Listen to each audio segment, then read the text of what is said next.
اس کے لیے اور اس کے انسداد کے لیے کوئی لائحہ عمل بنائیں.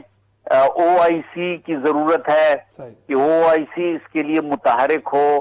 اقوام متحدہ میں کوئی قانون سازی ہو, کوئی فیصلے ہوں اور اس قسم کے فیصلے ہوں کہ مقدس شخصیات کے احترام کو یقینی بنایا جائے. مقدس شخصیات کی اہانت کو روکنے کے لیے کوئی ضابطے تشکیل دیے جائیں. اس کے علاوہ جو یورپ کے اندر مسلمانوں کے اسلامک سینٹرز ہیں اور جو مسلمان وہاں پر رہائش پذیر ہیں, ڈیاسپورا ہے, اس کو بھی منظم ہونا ہے کیونکہ ان کی آواز زیادہ مؤثر ہو سکتی ہے. وہ وہاں کے انتخابی عمل میں شریک ہیں, وہاں کے جمہوری عمل میں شریک ہیں. پھر اس بات کی ضرورت ہے کہ جامعہ اندر جو انٹیلیجنشیا ہے اور مدنی معاشرے کی جو تنظیمیں ہیں ان کے ساتھ روابط مستحکم کیے جائیں اور یہ کوشش کی جائے کہ اس میلان اور اس رجحان اور اس اہانت امیز رویوں کی مخالفت اندر سے شروع ہو جائے. جب اندر سے یہ مخالفت شروع ہو جائے گی تو یقیناً وہ بہت مؤثر ہو. مناسب بات کی ہے. علامہ صاحب آپ کی طرف آؤں گا. ایک تو یہ بتائیے گا کہ بنیادی طور پہ یہ جو کچھ ہو رہا ہے, اسلاموفوبیا کی جو بات بار بار ہو رہی ہے یا مسلمانوں پہ اس طرح کے شدید حملے ہو رہے ہیں جذباتی انداز میں اور ان کے عقائد کو نشانہ بنایا جا رہا ہے, اس کے پیچھے یقیناً کوئی محرکات تو ہوں گے. یہ بلا وجہ چیزیں ہرگز نہیں ہو رہی, بٹ ان کو ایڈریس کرنے کے لیے جو اس وقت مسلم امہ ایک طرح سے رسپونڈ کر رہی ہے, آپ کو لگتا ہے کہ درست طریقہ اسی طریقے سے چیزوں کو بہتر انداز میں ایڈریس کیا جا سکتا ہے؟ بسم اللہ الرحمن الرحیم. شریعت صاحب آپ کا شکریہ. آپ کا موضوع انتہائی اہم ہے اور اس کے لیے ٹائم بھی اسی حساب سے چاہیے چونکہ بڑا وسیع موضوع ہے. دیکھیے, اصل مسئلہ اس وقت تہذیبوں کی جنگ کا مسئلہ ہے. ایک طرف مغربی تہذیب ہے جو مادر پدر آزاد تہذیب ہے اور دوسری طرف اسلامی تہذیب ہے. مغرب من حیث مجموع اس وقت ایک کھوکھلے معاشرے میں تبدیل ہو چکا ہے. مغرب میں اس وقت رشتے اپنی افادیت کھو چکے ہیں. مغرب میں انسانیت اپنی افادیت کھو چکی ہے. سرمایہ دارانہ نظام نے مغرب کو انسانیت سے تہی اور خالی کر دیا ہے. اب اس کا نتیجہ کیا ہے؟ مغرب کے اندر اس وقت ہر روز کلیسائیں گرتی ہیں اور ہر روز مساجد کی تعمیر ہوتی ہے. انسان کو من حیث انسان اپنے اندر جن فیلنگز کی ضرورت ہے وہ فیلنگز اس وقت مسیحیت ان کو فراہم نہیں کر پا رہی. وہ صرف اور صرف ان کو انسان کو اسلام دے سکتا ہے. اس لیے صرف فرانس کا مسئلہ نہیں ہے, یہ صرف کینیڈا کا مسئلہ نہیں ہے, یہ صرف فرض کریں جرمنی کا یا امریکہ کا مسئلہ نہیں ہے. یہ مجموعی طور پر پورے مغربی معاشرے کا مسئلہ ہے جہاں سے خدا اٹھ گیا ہے. اب اس خدا کی ضرورت چونکہ انسان کی فطری ضرورت ہے اس لیے اب یہ ایک جنگ کی صورت اختیار کر چکی ہے. یہ بات جب آپ وہاں پر اسلام کے بڑھتے ہوئے اثر رسوخ کو دیکھتے ہیں اور پھر مغربی مفکرین کی ان ریسرچ پیپرز کو پڑھتے ہیں جہاں پر وہ کہتے ہیں کہ مستقبل مغرب میں اسلام کا ہے, تو پھر آپ کو سمجھ آ جاتی ہے کہ یہ جنگ کیوں جاری ہے, کیوں یہ اس جنگ کی بنیادیں رکھی گئی ہیں. مسئلہ اس وقت یہ ہے کہ فرانس کے بارے میں کہا جاتا ہے 40 سال کے بعد سب سے بڑا مذہب اسلام ہوگا. جرمنی کے بارے میں کہا جاتا ہے 35 سال کے بعد سب سے بڑا مذہب اسلام ہوگا. مذہب اسلام سے جو خوف ہے بنیادی طور پر اگر آپ کی اجازت ہو تو, کیونکہ علامہ طاہر شریف صاحب کے جو وزیر اعظم کے خصوصی نمائندے ہیں برائے مذہبی ہامانگی وہ بھی ہمارے ساتھ ہیں.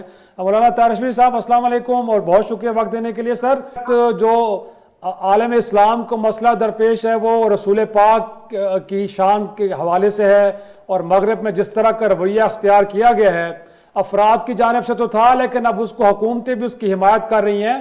بڑی قابل تشویش بات ہے, لیکن آپ کو لگتا ہے کہ مسلم دنیا بہترین انداز میں رسپونڈ کر رہی ہے یا آپ کے خیال میں اس سے بڑھ کے ہمیں اس معاملے کو ایڈریس کرنے کے لیے کوئی اتحاد اور یگانگت کا مظاہرہ کرنا چاہیے؟ بسم اللہ الرحمن الرحیم. نحمدہ ونصلی ونسلم علی رسولہ الکریم. دیکھیے, گزارش یہ ہے کہ مسلم دنیا میں اگر آپ دیکھیں تو پاکستان الحمدللہ اس معاملے میں بھرپور انداز سے اپنی آواز کو بلند کر رہا ہے. ہمارے وزیر اعظم صاحب نے آج خط بھی لکھا ہے تمام مسلم سربراہوں کو کہ وہ اس معاملے میں بیدار ہیں اور ایک باہمی یکجہتی سے ایک مشترکہ موقف اپنایا جائے تاکہ عالمی سطح پر توہین رسالت جو ہے, توہین ناموس مصطفیٰ صلی اللہ علیہ وسلم, توہین انبیاء جو ہے اور آسمانی کتب اور عقائد جو ہے جو ایک موقف ہے اسلامی تعاون تنظیم کا بھی، اس پر قانون سازی کریں تاکہ یہ عالمی جرم قرار دیا جائے۔ ہر 2-3 ماہ کے بعد جب اسلام اصل مسئلہ کیا ہے وہ سمجھنے کی ضرورت ہے۔ اصل مسئلہ یہ ہے کہ اسلام اتنی تیزی سے پھیل رہا ہے کہ اس کو یہ روک نہیں پا رہے۔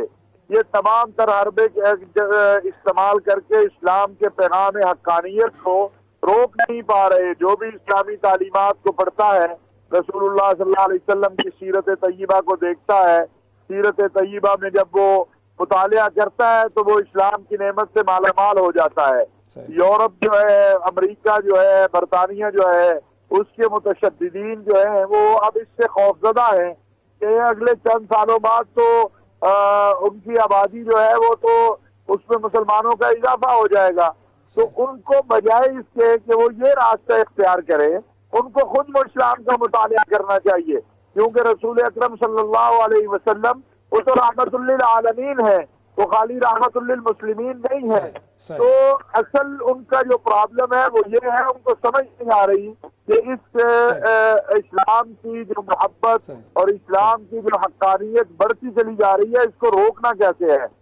تو اس لیے ضرورت اس امر کی ہے کہ ہم اس معاملے پر پوری امت مسلمہ جو ہے وہ ایک اجتماعی موقف اپنائے۔ بدقسمتی سے اس وقت 57 اسلامی ممالک ہیں، لیکن آپ یہ دیکھیں کہ صرف چند ملکوں سے آواز بلند ہو رہی ہے، باقیوں کی طرف سے خاموشی ہے۔ اس خاموشی کے خاتمے کے لیے ہمیں کردار ادا کرنا ہے اور امت کو ایک جگہ جمع کرنا ہے اور متحد کرنا ہے، اور الحمدللہ پاکستان اس میں ہماری جو قیادت ہے اس وقت، وہ آپ اگر دیکھیں تو اقوام متحدہ میں بھی عمران خان صاحب نے یقیناً مولانا صاحب، اس میں کوئی شک نہیں ہے کہ پاکستان کی قیادت بڑے اچھے انداز میں اس معاملے کو ایڈریس کر رہی ہے، لیکن اگر ہم یورپ کی بات کریں اور عیسائیت کی بات کریں تو وہاں کا جو مرکز کہلایا جاتا ہے ویٹیکن، بڑے شد و مت کے ساتھ وہ سارے معاملات پہ گفتگو کرتا ہے۔ اور اگر مسلمانوں کی بات کی جائے تو سر مسجد حرام ایک طرح سے ہم کہہ سکتے ہیں کہ مرکز ہے مکہ ہمارا۔ تو آپ کو لگتا ہے کہ خاتم حرمین شریفین بھی بہتر انداز میں رسپونڈ کرے سارے معاملے کے اوپر، یا آپ کو لگتا ہے کہ اس سے آگے بڑھ کے کوئی گفتگو ہونی چاہیے تھی، کچھ وہاں سے ایک تگڑا بیان آنا چاہیے تھا؟ دیکھیے، کل جو آیا ہے بیان سعودی عرب کی طرف سے وہ بڑا، اور آج بھی ان کی طرف سے وہ بڑا واضح ہے اور اس میں کوئی لچک نہیں ہے۔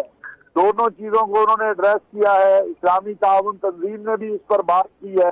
اب ضرورت اس بات کی ہے کہ اس بات کے ساتھ ساتھ عملی طور پر اقدامات اٹھائے جائیں، جس کی طرف آج وزیر اعظم پاکستان نے اپنے خط کے ذریعے توجہ دلائی ہے۔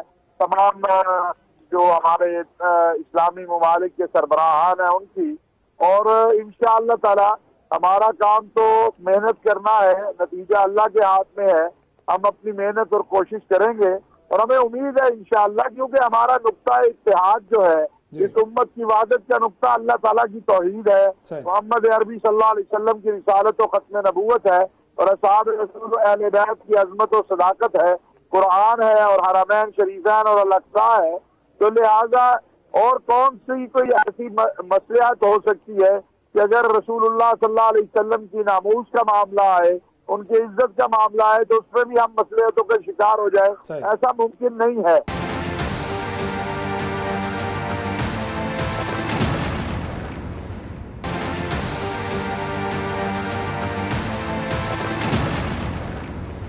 امین شہیدی صاحب، انفیکٹ وہی بات کہ اب ذکر ہو رہا ہے بار بار یہ کہ وہاں سے سفیروں کو واپس بلا لیا جائے، مصنوعات کا بائیکاٹ کیا جائے، لیکن جیسے قبلہ ایاز صاحب فرما رہے تھے کہ انگیج کیا جائے تاکہ اندر سے وہاں سے گویا کہ ان چیزوں کے خلاف ایک آواز اٹھنی چاہیے۔ تو کیا لگتا ہے کہ ہمیں کس ڈائریکشن میں آگے بڑھنا چاہیے؟ اور پھر اگین جیسے میں نے کہا کہ مسجد حرام کی جانب سے جو ایک رسپانس آیا، آپ کو لگتا ہے کہ تسلی بخش ہے؟ دیکھیے، بنیادی طور پر سرمایہ دارانہ نظام کو اس وقت خطرہ ہے نا۔ جب سرمایہ دارانہ نظام کو اسلام سے خطرہ ہو تو اس نے اسلام کو نشانہ بنانا ہے۔ یہ آج کا کوئی پہلا واقعہ تو نہیں ہے، گزشتہ 30-40 سالوں میں مسلسل یہ واقعات ہو رہے ہیں۔ اگر آپ سٹینک ورسز کا واقعہ دیکھیں تو وہ بھی آج سے 30 سال پہلے کا واقعہ ہے، اور اس کے بعد مسلسل اس طرح کے واقعات ہوتے رہے ہیں۔ تو کیوں؟ اس لیے کہ سرمایہ دارانہ نظام کو بچانے کے لیے اور مغربی کلچر کو بچانے کے لیے اسلام کو نشانہ بنانا ان کے پورے سسٹم کی مجبوری ہے. لہٰذا جو لوگ اس سسٹم کے تابع نہیں ہیں ان کو تو آپ سمجھا سکتے ہیں، لیکن جو لوگ اس سسٹم کو چلانے کے ذمہ دار ہیں اور اسی سسٹم کی وجہ سے ان کا نان و نفقہ چلتا ہے، وہ کبھی بھی ظاہر ہے آپ کے سمجھانے بجھانے سے سمجھنے بوجھنے والے نہیں ہیں. لہٰذا جو اصل بات ہے اس کی طرف آنا چاہیے کہ امت مسلمہ کے 57 اسلامی ممالک کے حکمرانوں کو امت کی ترجمانی کرنی چاہیے. اس وقت ترجمانی امت کی نہیں ہو رہی. ایک آدھ بیان اگر کسی ملک کے سربراہ کا آ جائے تو یہ کافی نہیں ہے. اس وقت جو بنیادی ترین اسلامی ممالک ہیں جن کی طرف پورا عالم دیکھتا ہے، ان کی سب سے بڑی ذمہ داری بنتی تھی. لیکن ہمارا معاشرہ کس طرف جا رہا ہے؟ اسرائیل کو تسلیم کرنے کی طرف. ہمارا معاشرہ کس طرف جا رہا ہے؟ اسرائیلی پروڈکٹس کے لیے اپنی زمینیں اور اپنے تمام تر وسائل ہموار کرنے کی طرف. ہمارا معاشرہ کس طرف جا رہا ہے؟ یورپ اور اسرائیل کے تمام تر غیر انسانی مطالبات کو بے چون و چرا تسلیم کر کے اپنی سرزمینوں کو ان کے کلچر کے مطابق ڈھالنے کی طرف.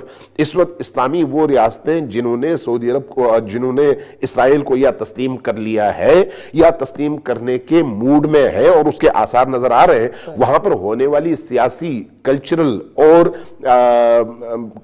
تہذیبی تبدیلیوں کو آپ دیکھیں، آپ محسوس کریں گے صرف 10 سال کے بعد آپ کے یہی عرب ممالک اس ماحول کو مکمل طور پر ایڈاپٹ کر چکے ہوں گے جو اس وقت یورپ میں ہے اور مغربی دنیا میں ہے. یعنی سرمایہ دارانہ نظام کی بقا جس کلچر میں ہے، اس کلچر کو اس وقت ہمارے مسلمان ممالک اپنانے پر ایڑی چوٹی کا زور لگا رہے ہیں اور اسرائیل کو تسلیم کرنا اس کا حصہ ہے. جب آپ اس اینگل سے دیکھیں گے تو خود بخود اس نتیجے پر پہنچ جائیں گے کہ اسلامی ممالک کے سربراہوں نے کچھ بھی نہیں کہنا، ایک آدھ جملے اور سطر کا بیان ضرور دینا ہے، لیکن ان کے اقدامات صرف اور صرف اسرائیلی اور مغربی کلچر کی بقا اور اس کے پھیلانے کے لیے صرف ہونا ہے. لہذا اصل جو بات ہے اس کو سمجھنے کی ضرورت ہے. اگر یہاں پر آ کر ہمارے مسلمان حکمران امت کی ترجمانی کر سکیں تو پھر بات بنتی نظر آئے گی، ورنہ نہیں.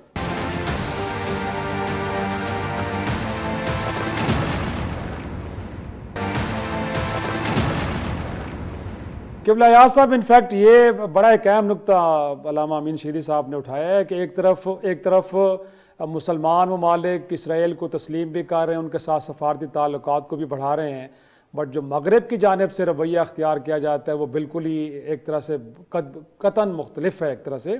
تو اب یہ خود مسلم امہ کے لیے بھی لمحہ فکریہ نہیں ہے کہ وہ جس ڈگر پہ چل رہے ہیں کہیں ایسا نہ ہو کہ ہم اپنا تشخص ہی گوا بیٹھے اور جو مقاصد ہیں وہ بھی شاید حاصل نہ کر لیے جائیں. تو اس وقت اسلامی دنیا کو کیا سوچنا چاہیے اور کس ڈگر پہ جانا چاہیے سر؟ اس حوالے سے رہنمائی کریں ذرا. بالکل علامہ امین شہیدی صاحب نے اور اس سے پہلے حضرت مولانا طاہر اشرفی صاحب نے بہت اچھے نکات پیش کیے. جی اور اس میں کوئی شک نہیں کہ کچھ ممالک تو اس وقت فعال ہیں اور رد عمل کا اظہار بھی کر رہے ہیں، لیکن مسلمان ممالک کی ایک بہت بڑی اکثریت جو ہے، ایک بہت بڑی تعداد جو ہے وہ خاموش ہے. اور علامہ امین شہیدی صاحب نے جس طرح فرمایا کہ ایک طرف تو آئے دن کوئی نہ کوئی مسلمان ملک اسرائیل کے ساتھ تعلقات بناتا ہے، اسرائیل کو تسلیم کرتا ہے، تو یہ جو خارجہ پالیسی ہے یہ بھی اگر جس طرح یورپین یونین کے درمیان ایک اتفاق ہے یورپین ممالک کے اندر، اس طریقے سے مسلمان ممالک کے اندر بھی مستحکم تعلقات تشکیل پاتے اور وہ پالیسی بنانے میں ایک اتحاد کا مظاہرہ کرتے تو یقیناً وہ پالیسی ان کی جو ہوتی وہ زیادہ متاثر کن ہوتی اور زیادہ مؤثر ہوتی. اب یہ ایک ملک الگ پالیسیاں بنا کر یقیناً اجتماعی موقف جو ہے اس میں کمزوری آ جاتی ہے اور پھر اس طرح کی حرکتیں شروع ہو جاتی ہیں جس طرح فرانس کے اندر کہ جس میں بالکل سرکار اور حکومت صدر جو میکرون ہیں ان کا جو رویہ ہے وہ حد درجہ افسوسناک ہے، تشویشناک ہے. تو یقیناً بہتر ہوتا کہ ایک اجتماعی موقف اختیار کیا جاتا اور اجتماعی پالیسی کی طرف ہم جاتے. مولانا طاہر اشرفی صاحب، انفیکٹ یہی تو بڑا نقطہ ہے سر. OIC کے بارے میں بار بار یہ سوال اٹھتے ہیں. ریسنٹ پاس میں خود وزیر خارجہ شاہ محمود قریشی صاحب نے بھی اسی دکھ کا اظہار کیا کہ یہ وہ فورم ہے کہ جہاں سے مسلمانوں کے مسائل حل ہونے چاہیے، لیکن وہ فلسطین کا معاملہ ہو، وہ کشمیر کا معاملہ ہو، یا اب توہین رسالت کا معاملہ ہو. سر کیا پرابلم کیا ہے کہ مسلمان ممالک ایک تو اکٹھے نہیں بیٹھتے، پھر ان کی آواز کے اندر وہ ایک اتحاد نظر نہیں آتا کہ جو آنا چاہیے؟ کیا مجبوریاں اور کیا دباؤ ہے آپ کے خیال میں کہ جو مسلمان ممالک کو اس طرح اکٹھا نہیں ہونے دے رہا؟ دیکھیے، گزارش یہ ہے کہ اس وقت جو عالم اسلام کی صورتحال ہے وہ سب کے سامنے ہے. ہر ملک اپنے داخلی خارجی مسائل میں گھرا ہوا ہے، اور یہ تو ممکن نہیں ہے کہ کوئی دوسرا ملک کسی ملک کے داخلہ اور خارجہ امور میں مداخلت کرے.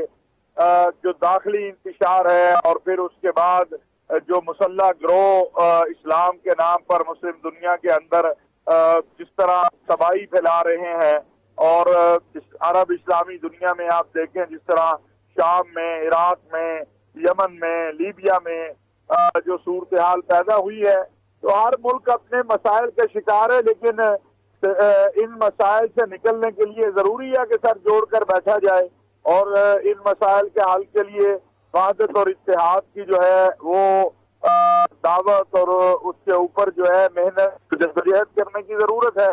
یہ بھی ایک حقیقت بات ہے کہ عالم اسلام کی وہ قیادت جو ان سازشوں اور ان معاملات کو سمجھے اس انداز میں نہیں ہے. ہر ملک اپنی اپنی جو ہے مسائل کی وجہ سے پریشانیوں کے شکار ہے، لیکن پھر بھی اسلامی تعاون تنظیم ہمارے پاس ایک متفقہ فورم ہے جس میں 57 اسلامی ممالک.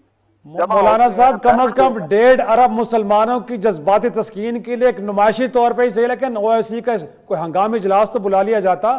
ابھی تک تو نہ پاکستان کی حکومت نے یا کسی اور مسلم ممالک کی طرف سے کوئی ایسا مطالبہ سامنے آیا ہے کہ کم از کم کوئی ہنگامی اجلاس ہو جائے. دیکھیے نا، بات یہ ہے کہ میں نے جیسے عرض کیا کہ جو چیزیں ممکن ہیں، جہاں جہاں ممکن ہیں وہ ممالک کر رہے ہیں، اور الحمدللہ پاکستان جو ہے یہ اللہ تعالیٰ کی مہربانی ہے کہ ہم ناموس مصطفیٰ صلی اللہ علیہ وسلم پہ میں سمجھتا ہوں کہ دنیا کے اسلامی ممالک میں سب سے آگے ہم اپنا کردار ادا کرنے کی کوشش کر رہے ہیں. اور ہماری تو دعوت یہ ہے کہ اس مسئلے کے اوپر اجتماعی موقف اپنایا جائے اور اس مسئلے کو اجتماعی انداز میں جو ہے وہ حل کرنے کی کوشش کی جائے. تو یہ کوئی خالی کسی ایک ملک کا یا 2 ملکوں کا مسئلہ نہیں ہے، لیکن اس کے باوجود میں یہ بات ضرور کہوں گا کہ اسلامی تعاون تنظیم واحد تنظیم ہے جو 57 اسلامی ملکوں کو ایک جگہ بٹھاتی ہے، بات کرتی ہے. اس مسئلے پر بھی سب سے پہلے اسلامی تعاون تنظیم کا موقف جو ہے وہ آیا ہے، پھر باقی اسلامی ملک بولنا شروع ہوئے ہیں. تو چلے نہ ہونے سے تو ہونا بہتر ہے، مزید بہتر کی کوشش کرنی چاہیے، اور اس کے لیے پاکستان بھی اپنا کردار ادا کر رہا ہے، دوسرے اسلامی ممالک بھی اپنا کردار ادا کرے اور کرنا چاہیے. تو اسلامی تعاون تنظیم جو ہے اس کا 2 سال پہلے ترکی سربراہ تھا، اب اس وقت سعودی عرب کے پاس ہے، اگلے 2 سال بعد کون ہوگا. لیکن ہمیں اجتماعی بات کرنے کی ضرورت ہے، اور امت کی جو تقسیم ہے اس کی بجائے امت کی وحدت کی بات کرنی چاہیے. ایک دوسرے سے داخلی مسائل مولانا صاحب یہی نقطہ لے کے چلتا ہوں میں علامہ امین شیخ کی. کیسے یہ بنیادی طور پہ تو ہمارا سب سے بڑا مسئلہ اندرونی ایک طرح سے تقسیم ہے نا سر. اس تقسیم کو کیسے پہلے درست کریں جو ہمیں اس قدر بانٹ دیا گیا ہے. جب تک یہ تقسیم ختم نہیں ہوگی، اتحاد نہیں آئے گا، تو کسی مسئلے کو بھی حل نہیں کیا جا سکتا. دیکھیے، تقسیم تب ختم ہوگی جب مفادات مشترک ہوں. مفادات مشترک اس لیے نہیں ہو سکتے کہ اس وقت جتنے بھی اسلامی ممالک ہیں سب کے سب مغربی دنیا کے حلقہ بغوش غلام ہیں. OIC کی بات ہوتی ہے، OIC کو 100 بار سلام، لیکن آپ نے یہی 2 سال پہلے دیکھا کہ OIC کے اجلاس میں انہوں نے کشمیریوں کے قتل عام کے باوجود انڈیا کو دعوت دی، اور جب پاکستان نے احتجاج کیا تو OIC کی طرف سے ہم سے یہ کہا گیا کہ تم